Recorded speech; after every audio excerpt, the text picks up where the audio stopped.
وإذ قال لقمان لابنه وهو يعظه يا بني لا تشرك بالله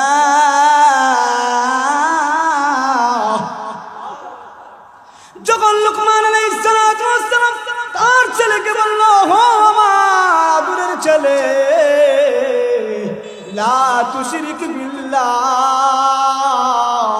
আল্লাহর সাথে কাউকে শরীক স্থাপন করবা না আল্লাহর সাথে ইবাদত বندگিতে কাউকে শরীক স্থাপন করবা না ফাজতানিবুর রিজসা মিনাল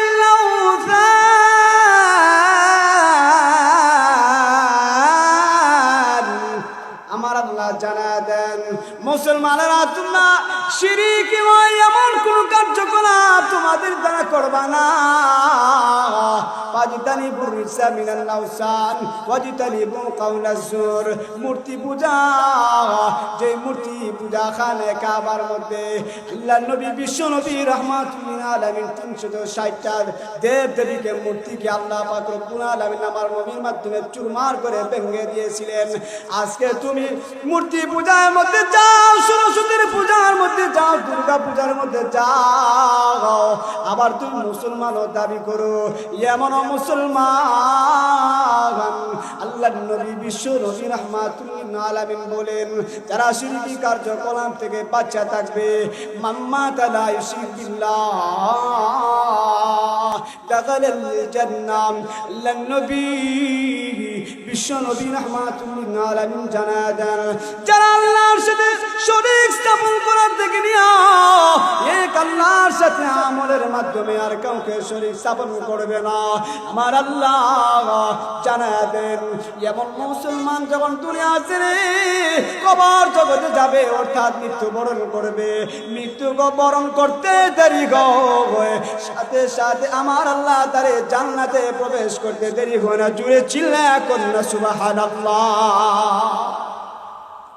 লুকমান হাকিম এমন একজন কালো মানুষ ছিলেন ওই লুকমান হাকিম তার ছেলেকে এমন ওসিয়ত করেছিলেন এই ওসিয়তগুলো আল্লাহ পাক রব্বুল আলামিনের কাছে এত পছন্দনীয় হয়েছে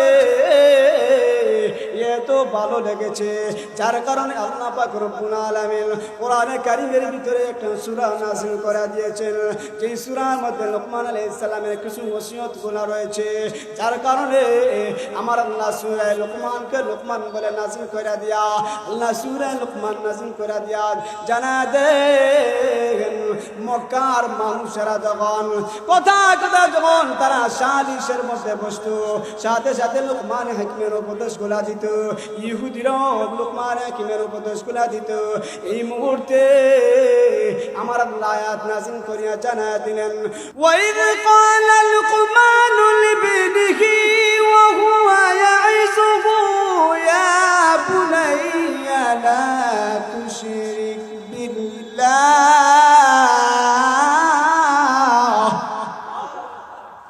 যখন লুকমান আলাইহিস সালাতু ওয়াস সালাম তার ছেলেকে বলল ও আমার দূরের ছেলে লা তুশরিক বিল্লাহ আল্লাহর সাথে কাউকে শরীক স্থাপন করবা না আল্লাহর সাথে ইবাদত বندگিতে কাউকে শরীক স্থাপন করবা না শিরক হলো দুই প্রকার শিরক ফি জাত শিরক ফি সিফাত শিরক ফি জাত মানে আল্লাহর জাতের সাথে কাউকে শরীক স্থাপন করে দেওয়া যেমন ইয়া আলী ইয়া খাজা ইয়া গাউস এই সমস্ত কথা বলার দ্বারা আল্লাহর জাতের সাথে শিরক স্থাপন করা হয়ে যায় ইয়া রাসূল বলে কথা আমরা লাফালাফি করি আমার সুন্নিও দাবি করি এমন মুসলমান অথচ আল্লাহর জাতের সাথে শিরক হয়ে যাচ্ছে শিরক ফি সিফাত আল্লাহর গুণ যদি কেউ নবীরে দিয়া দেয় তাহলে আল্লাহর গুণের সাথে শিরক স্থাপন করা হয়ে যায় যেমন সন্তান দেওয়ার মালিক হলো একমাত্র আল্লাহ কেউ যদি খাজা বাবার দরবারে যায় সন্তান চায় কেউ যদি মাছ ভান্ডারি বাবার দরবারে যায় সন্তান যায় সরস্বতীর দরবারে যায় সন্তান চায় তাহলে আল্লাহর গুণের সাথে শিরক স্থাপন করা হয়ে যায় সন্তান দেওয়ার মালিক একমাত্র আমার আল্লাহ। লুকমান আলাইহিস সালাতু ওয়াস সালাম ছেলেকে ওসিয়ত করে, ও আমার আদরের ছেলে, আল্লাহর সাথে তুমি কাউকে শরীক স্থাপন করবা না। আল্লাহ পাক রব্বুল আলামিন সব গুনাহ আল্লাহ চাইলে মাফ করে দিতে পারে, এটা আল্লাহ পাকের ইচ্ছা। কিন্তু শিরক এমন গুনাহ, শিরকের গুনাহ এমন জঘন্যতম গুনাহ। ও আমার আদরের ছেলে, ইন্নাশ শিরকা লাযুলমুন আযীম।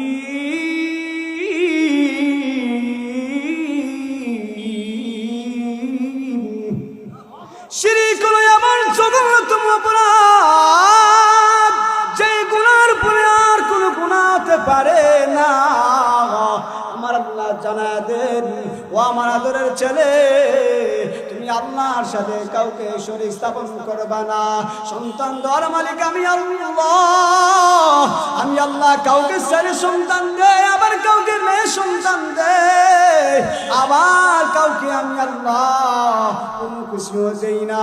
ইয়াহাবু লিমান ইয়াশাউ ইনাসা ওয়া ইয়াহাবু লিমান ইয়াশাউ যুকুর আও ইউযাওwijuhum যুকরানা ওয়া ইনাসা ওয়া ইয়াজআলু মান ইয়াশাউ আকিমা ইন্নাহু আলিমুন কাদির।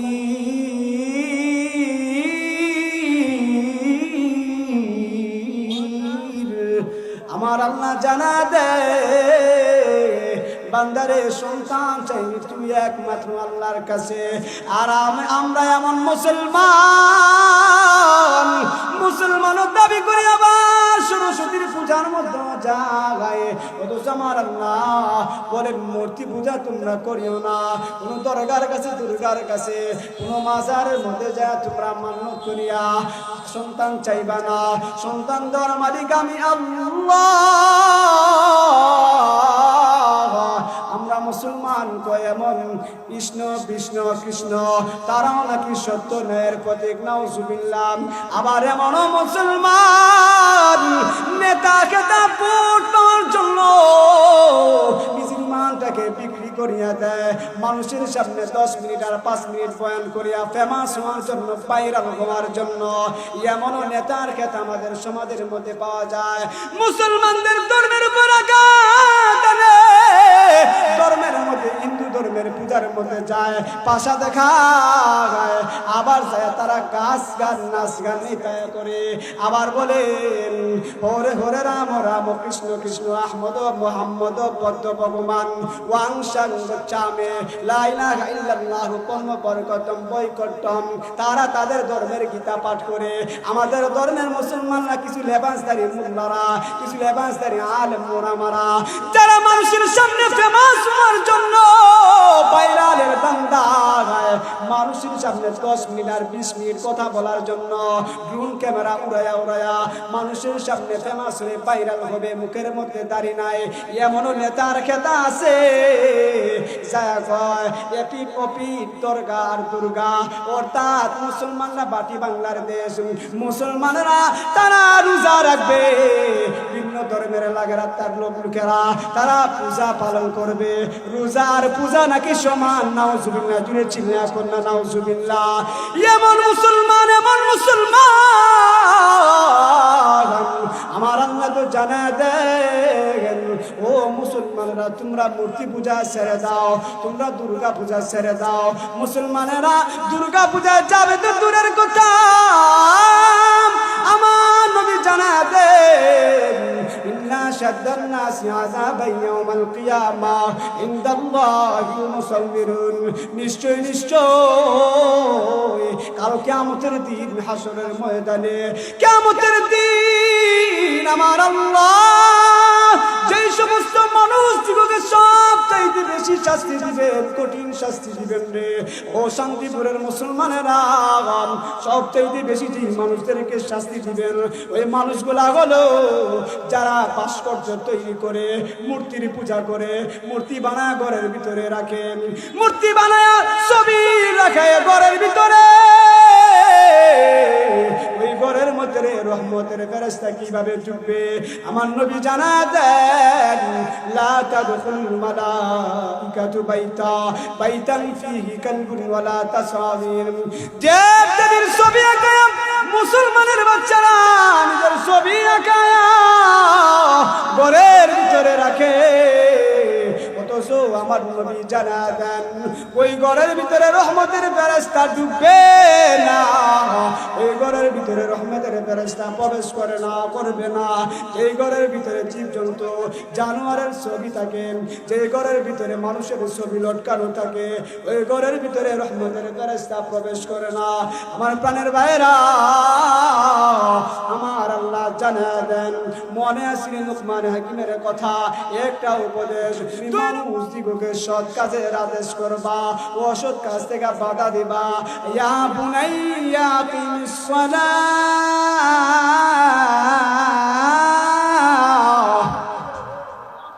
ইয়া বুনাইয়া কিমিস সালাতা ওয়া আমুর বিল মা'রুফ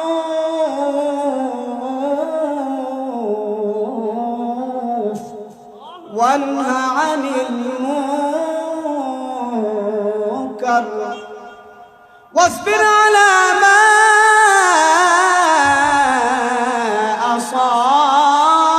أصابك ومن أدر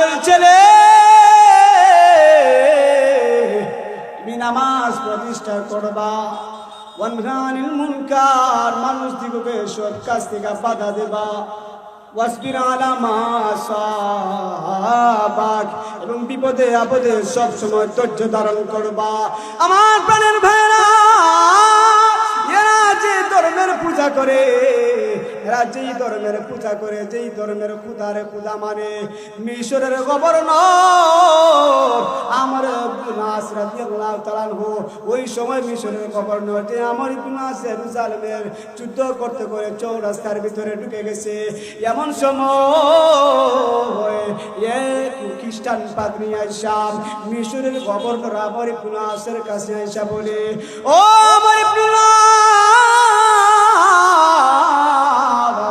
তোমাদের মুসলমানের ধর্মের বাচ্চারা আমাদের যীশু খ্রিস্টের আমাদের খোদার মূর্তির নাক ভেঙে ফেলেছে ও আমার ইবনে নাস তোমার কাছে বিচার কার্য চাই তোমার কাছে আমরা বিচার চাই মিশরের গভর্নর আমার ইবনে নাস রাদিয়াল্লাহু তাআলা বলে ও যীশু খ্রিস্ট ধর্মের লোকেরা তোমরা যে বলতেছো তোমাদের ঈসা নবীর মূর্তির নাক ভেঙে ফেলেছে তোমরা যেই ঈসা নবীকে মানো আমরাও তো সব নবীরে মানি আমাদের তো মুসলমানদের ধর্মের মধ্যে 6টা গুণের পরিমাণ নামতে হয় আমানতু বিল্লাহি ওয়া মালাইকাতিহি ওয়া রুসুলিহি ওয়া কুতুবিহি ওয়াল ইয়াউমিল আখির ওয়াল কদরি খাইরিহি ওয়া শাররিহি মিনাল্লাহি তাআলা ওয়াল বা'থি বা'দাল মাউত আমরাও মুসলমানরা তো রাসূলকে বিশ্বাস স্থাপন করি আমরা যেইভাবে মুসা নবীরে মানি মুসা নবীরে মাইনা আমরা মুহররমের 2টা রোজা রাখি 10 তারিখের দিনে একটা নয় আমরা মুসা নবীরে বেশি মানি ডাবল মানি যার কারণে আমরা 2টা রোজা রাখি আমরা তো ঈসা নবীরও মানি আমরাও তো সমস্ত নবী পয়গম্বরদের উপর বিশ্বাস স্থাপন করি এক আল্লাহকে আল্লাহ বলে মানি আবার রাসূলগণকেও মানি ফেরেশতাদেরকেও মানি আসমানি কিতাব তাওরাত ইনজিল জাবুর কোরআন ঈসা নবীর উপর যে কিতাব নাযিল হয়েছে ওই কিতাবটাও মানি তাওরাতও মানি কোরআনও মানি আমরা জাবুরও মানি সমস্ত নবী পয়গম্বরকেও আমরা মানি তোমরা যে ধারণা করছো আমরা ঈসা নবীর নাক ভাঙছে আমরা ঈসা নবীরে মানি না না না না আমরা ঈসা নবীকেও মানি তোমাদের ধর্মের ঈসা নবীর মূর্তির নাক ভাঙছে তোমরা ঈসা নবীর মূর্তি বানায়া ঈসা নবীর মূর্তির যে নাকটা ভেঙে ফেলেছে এর জন্য কি বিচার চাও আমরা বিচার চাই আমরা তোমাদের ধর্মের মুহাম্মদের নাকের মূর্তি বানাবো নাকের মূর্তি বানায়া ওই নাকটাকে আমরা ভেঙে ফেলবো মিশরের গভর্নর আমার ইবনে নাস করে পুকার দো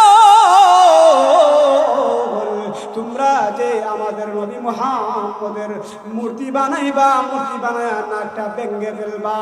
না না না, যেই ব্যক্তি তোমাদের ধর্মের মূর্তির নাক ভাঙছে তোমরা তার নাক ভাঙবা, তাহলে আমাদের ধর্মের মুহাম্মদের নাক কেন ভাঙবা? যেই ব্যক্তি দুষ করছে তার নাক ভাঙবা। বলে না না না, আমরা তা মানি না। তাহলে শুনো, তোমরা মুহাম্মদের ধর্মের অনুসরণ করো, আমরা মুহাম্মদের ধর্ম মানি, আমরাও তোমাদের ঈসা নবীকেও মানি। শুনো, তোমরা আমাদের ধর্মের মুহাম্মদের নাক ভাঙবে না, আমাদের মুহাম্মদের ইজ্জতের উপর আঘাত আনবে না। আমরা তো মুসলমান, আমরা সহ্য করতে পারবো না। আমাদের নবীর নাক ভাঙবা তোমরা, আমরা সহ্য করতে পারবো না। আমরা তো এমন নবীর উম্মত, এই নবীর উম্মত হওয়ার জন্য অন্যান্য উম্মতেরা পাগল পারা ছিল। অন্যান্য উম্মতেরা বলছে যদি আমরা আখের নবীর উম্মত হইতে পারতাম। শুনো শুনো শুনো, ও খ্রিস্ট ধর্মের খ্রিস্ট ধর্মের লোক, শুনো, এর জন্য তোমরা যেই বিচার চাইবা প্রয়োজনে আমরা সেই বিচার মাইনা নিতে রাজি আছি। আমার প্রাণের ভাইয়েরা গভীর মনোযোগ দিয়ে শুনেন। আমর ইবনে আস রাদিয়াল্লাহু তাআলা বলে, ও খ্রিস্ট ধর্মের লোকেরা, প্রয়োজনে আমি আমর ইবনে আসের নাক ভাঙা ফেলবা, তবে আমার নবী মুহাম্মদের নাক তোমরা ভাঙবা না। প্রয়োজনে আমার নাক তোমরা কেটে ফেলবা। কখনো 3 তারিখ নির্ধারণ করা হয়ে গেল। এবার সব লোকেরা জমায়েত হয়ে গেছে। মিশরের গভর্নর আমর ইবনে আস রাদিয়াল্লাহু তাআলা নাক কেটে ফেলবে। সবাই যখন একত্র হয়ে গেছে, জমা হয়ে গেছে, মিশরের গভর্নর আমর ইবনে আসের নাক কেটে ফেলবে। তারা মুহাম্মদের নাক বানানো যাবে না, মুহাম্মদের নাক কাটা দেখা তারা মানে না, আমর ইবনে আসের নাক কাটা হবে। এমন সময় খ্রিস্ট ধর্মের একজন লোক পাদ্রী তারা বলে, তোমরা যে মিশরের গভর্নর আমর ইবনে আসের নাক ভাঙবা, না না না, তার নাক কেটে ফেলবা না। আমি নিজে মুহাম্মদের নবীকে, মুসলমানদের নবী মুহাম্মদকে বেইজ্জতি করার জন্য, মুহাম্মদের নবীকে আমরা অপদস্থ অপমানিত লাঞ্ছিত করার জন্য আমি খ্রিস্ট ধর্মের পাদ্রী তার নাকটাকে ভেঙে দিয়েছি। আমি দেখেছি মিশরের গভর্নর আমর ইবনে আসের কোনো দোষ নাই, মুসলমানদের বাচ্চাদের কোনো দোষ নাই।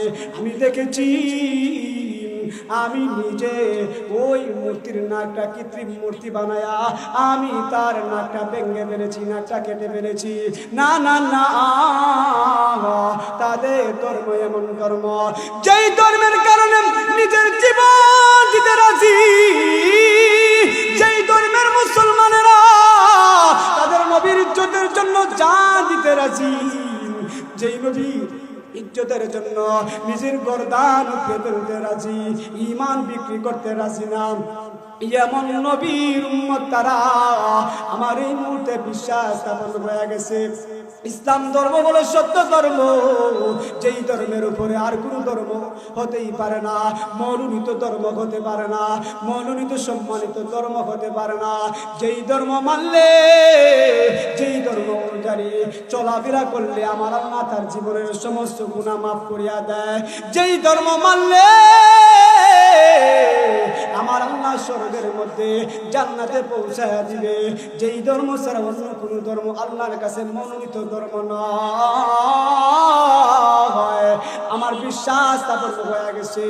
ইন্নাদ দীনা ইনদাল্লাহিল ইসলাম ওয়া মান ইয়াবতাগি গায়রাল ইসলামি দীনা ফালান ইউকবালা মিনহু ওয়া হুয়া ফিল আখিরাহ মিনাল খাসিরিন। এই মুহূর্তে খ্রিস্টান পাদ্রী ওই সময় হাজার হাজার মানুষের সামনে, প্রায় খ্রিস্ট ধর্মের লোক 50,000 খ্রিস্ট ধর্মের লোক ছিল। ওই সময় ওই মিশরের খ্রিস্টান পাদ্রী 50,000 খ্রিস্টানকে লয়া কালিমা পড়া মুসলমান হয়ে গেছে। জুড়ে চিল্লা করুন সুবহানাল্লাহ। মুসলমানি বুদ গর্দন নহাদাগন नाने खुद बदास्ती खासा दादान तौहीद तुझसे नात हमानत है हमारा आसान नहीं मिटाना नमोन शाह हमारा बातिल से दबले वाले आसान नहीं हाँ सो पार कर चुका है तो इंतहा हमारा এবার আরেকজন লোক ছিল তোমার ইবনুল খাত্তাব রাদিয়াল্লাহু তাআলা আনহুর কাছে আয়েশা এ খ্রিস্ট ধর্মের পাদ্রী আয়েশা কয় ও ওমর ইবনুল খাত্তাব ওমর আমি তোমার কাছে চারটা প্রশ্ন করব যদি তুমি ওই চারটা প্রশ্নের জবাব দিতে পারো তাহলে আমি কালিমা পড়া মুসলমান হয়ে যাব না হয় তুমি তোমার ইসলাম ধর্ম ত্যাগ করে নিতে হবে না হয় তুমি তোমার ধর্ম ত্যাগ করে নিতে হবে না না না বলো দেখি ও খ্রিস্ট ধর্মের পাদ্রী কি চারটা প্রশ্ন করবা যেই চারটা প্রশ্ন করবা এই চারটা প্রশ্নের উত্তর তুমি কোরআন থেকে দিতে হবে কোরআন থেকে যদি তুমি না দাও তাহলে আমি তোমাদের ধর্ম মানব না তোমাদের মুহাম্মদকেও মানব না তোমাদের আল্লাহকেও আল্লাহ বলে মানব না খ্রিস্ট ধর্মের লোক যখন ওমর ইবনুল খাত্তাব রাদিয়াল্লাহু তাআলা আনহুর কাছে বললেন ওমর ইবনুল খাত্তাব রাদিয়াল্লাহু তাআলা আনহু বলেন ও খ্রিস্ট ধর্মের লোক বলো বলো বলো কি চারটা প্রশ্ন করবা ইসলাম ধর্ম তো এমন ধর্ম যেই সমস্যা সকল সমস্যার সমাধান তো মহাগ্রন্থ আল কোরআন জুড়ে চিল্লায়া কন্যা সুবহানাল্লাহ সকল সমস্যার সমাধান তো আল্লাহ পাক রব্বুল আলামিন কোরআন কারীমের মধ্যে দিয়েছে এবার বলো চারটা প্রশ্ন তুমি কি করবা আর যখন চারটা প্রশ্ন আরম্ভ করিয়া দিছে এক নম্বর প্রশ্ন বলো বলো বলো বলো এমন দুই সন্তান জন্ম সন্তান একই সময়ে জন্ম আবার একই সময়ে মৃত্যু আবার ইতিহাস থেকে জানা যায় দুই ভাইয়ের বয়সের মধ্যে আবার 100 বছরের ডিফারেন্স 100 বছরের ব্যবধান এক নম্বর প্রশ্ন মনে রাখবেন দুই নম্বর প্রশ্ন বলো বলো বলো বলো এমন কোন জায়গা যে জায়গার ভিতরে সূর্যের আলো একবার পড়েছিল আর ওই জায়গার ভিতরে কিয়ামত পর্যন্ত আর সূর্যের আলো পড়ে নাই পড়বেও না এমন কোন কবর যে কবরটা জীবিত আবার কবরের বাসিন্দাও জীবিত আবার মাঝে মাঝে কবরের বাসিন্দাকে নিয়ে চলাফেরা করে বলো বলো বলো এমন কোন কবর বলো তো দেখি এমন কোন জেলখানা যে জেলখানার ভিতরে খানা পিনার ব্যবস্থা আছে বাইরে খানা পিনার ব্যবস্থা নাই এমন কোন জেলখানা এবার যেই মাত্র চারটা প্রশ্ন শেষ করেছে খ্রিস্টান ধর্মের লোক এবার ওমর রাদিয়াল্লাহু তাআলা ডাক দিয়া বলেন এই প্রশ্নের জবাব তো আমি ওমরের দেওয়া লাগবে না সকল সমস্যার সমাধান তো সব প্রশ্নের জবাব তো আমার আল্লাহ কোরআনের মধ্যে জানায়া দিয়েছেন এবার ওমরের ছোট ভাতিজা আব্বাস রাদিয়াল্লাহু তাআলাকে ডাক দিলেন ও ভাতিজা বলো তো দেখি খ্রিস্টান ধর্মের লোক চারটা প্রশ্ন করছে এবার হযরত ওমর ইবনে আব্বাস রাদিয়াল্লাহু তাআলা আনহু আপনি ওমর ইবনে খাত্তাব রাদিয়াল্লাহু তাআলা আনহুর বাতিজা আব্বাস রাদিয়াল্লাহু তাআলা আনহু বলেন ও খ্রিস্ট ধর্মের লোক তুমি যে বলেছো এমন কোন সন্তান দুই সন্তান যমজ সন্তান একই সময়ে জন্ম হয়েছে আবার একই সময়ে মৃত্যু হয়েছে আবার বয়সের মতো 100 বছরের ব্যবধান হযরত উযাইর আলাইহিস সালাতু ওয়াস সালাম আর হযরত উযাইর আলাইহিস সালাতু ওয়াস সালাম দুইজন যমজ সন্তান ছিলেন আমার আল্লাহ কোরআনের মধ্যে এই দুই ভাইয়ের কথা আল্লাহ বলেছেন ফামা তাবুল্লাহু মিয়াতা আমিন সুম্মা বাসা قال كم لبثت قال لبثت يوما أو بعض يوم قال بل لبثت 100 عام فانظر إلى طعامك وشرابك لم يتسنى এই দুই ভাই একই সময়ে জন্ম হয়েছে আবার একই সময়ে মৃত্যু হয়েছে এই দুই ভাইয়ের বয়সের মধ্যে আবার 100 বছরের ডিফারেন্স 100 বছরের ব্যবধান এবার একজন হযরত উযাইর আলাইহিস সালাতু ওয়াস সালাম আল্লাহর কাছে দোয়া করেছিলেন আল্লাহ গো মানুষের মরার পরে আবার কেমনে জীবিত করবেন? হিন্দু ধর্মের লোকেরা যে তারা জ্বালা দেয়, তারা তাদের শ্মশানের মধ্যে নিয়ে জ্বালা দেয়, কয় আর এরে পাইতো না, এদেরকে আর পাইবে না, জাহান্নামের আগুনও জ্বলতো না। না না না, আমার আল্লাহ মরার পর আবার চাইলে জীবিত করবেন। একটা হাড্ডিকে আল্লাহ জীবিত করবেন। আওয়ালাম ইয়ারাল ইনসান আন্না খালাকনাহু মিন নুতফা ফাইযা হুয়া খাসীমুম মুবিন ওয়া দারাবা লানা মাসালান ওয়া নাসিয়া খালকা ক্বালা মান ইহয়িল ইযামা ওয়া হিয়া রামীম। আমার আল্লাহ জানা দেন, ও লোকসভেরা, আমার আল্লাহ চাইলে সব কিছু করতে পারেন।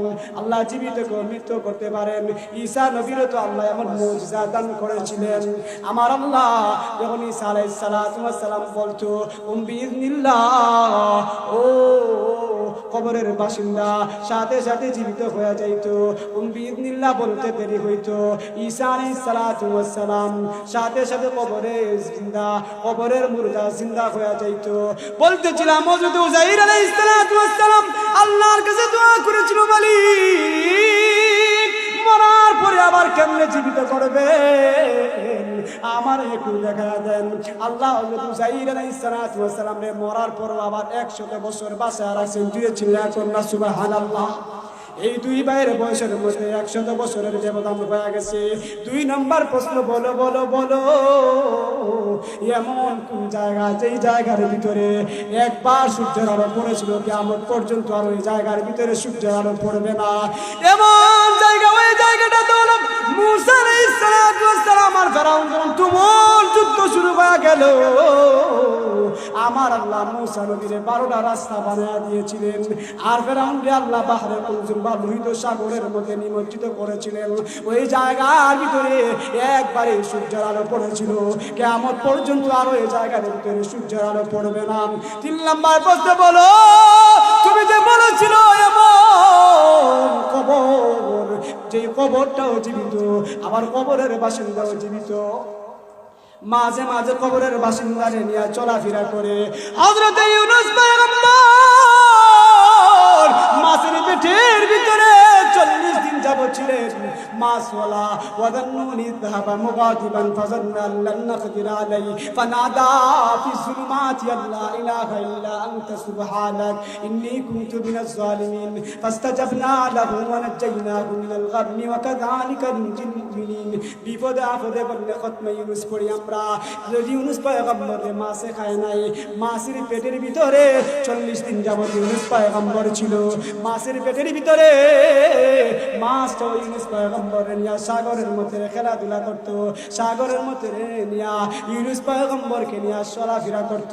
ইউনূস পয়গম্বরের যে মাছের পেটের ভিতরে ছিলেন, মাছটা হলো কবর, কবরের বাসিন্দা ইউনূস পয়গম্বর হলো জীবিত, কবর মাঝে মাঝে নিয়ে চলাফেরা করে। এই হলো 3 নম্বর প্রশ্নের উত্তর।